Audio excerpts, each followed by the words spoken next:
First, let's set the radius to some constant. Once we enter a number, Geogebra will automatically create a slider for us. We'll change the lower limit to 0 because a radius must be higher than 0. Next, we'll enter the equation for a circle. So x squared plus y squared equal to r squared. Here, we have a circle centered on the origin with a radius of 5. We can click the play button and the circle will change based on the value of the radius. So that's how you draw a circle in Geogebra. It's pretty straightforward. In order to draw an ellipse, we need to divide x squared and y squared by different parameters. For example, x squared divided by 2 squared plus y squared divided by 1 squared. We'll let them still equal to r squared. Here, we have an ellipse that centers at the origin with one of the axes lying on the x-axis and the other on the y-axis. And the length of the horizontal axis is twice that of the vertical axis. When an ellipse is not centered on the origin and its axes do not lie on x and y axis of the Euclidean plane, we can use a vector function to define it. We'll first specify the new center.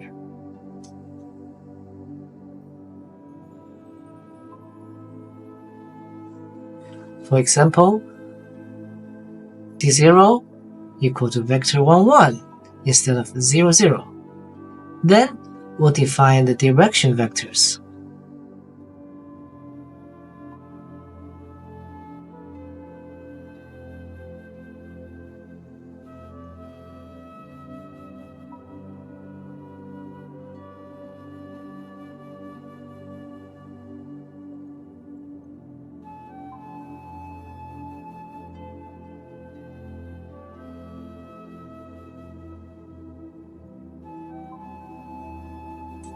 These are the two new direction vectors for the two axes. It's important to remember they have to be orthogonal to each other and have unit length. Now we can define the ellipse using the curve function in Geogebra. So E equal to curve. We'll enter the vector function form of the ellipse here.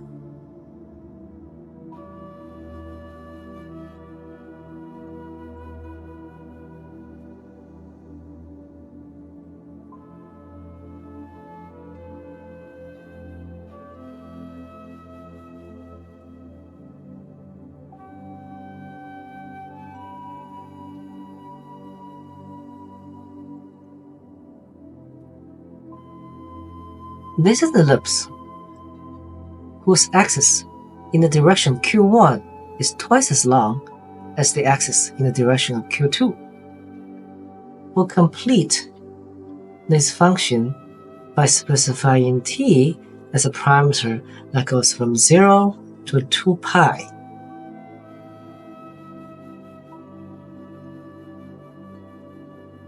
Here, we have the ellipse as off-centered.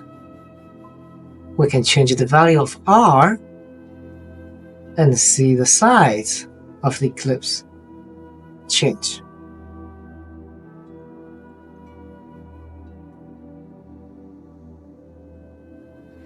Notice that Q1 and Q2 are still vectors, starting from the origin.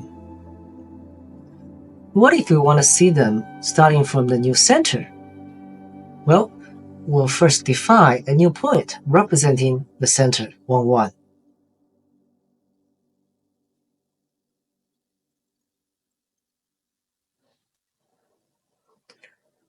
Then we'll define two new vectors representing the axis stemming from point C.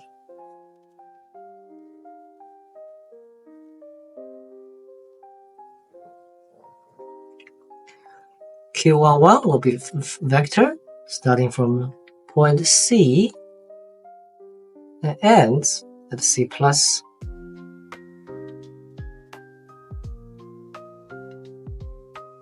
Two times R times Q1. Similarly, we'll define Q22 as vector also starting from point C, the center, and ends at C plus 1R times Q2. We'll uncheck Q1 and Q2 and just leave us with the new axis Q11 and Q22. Once again, we can change the value of R and see the signs of the ellipse change.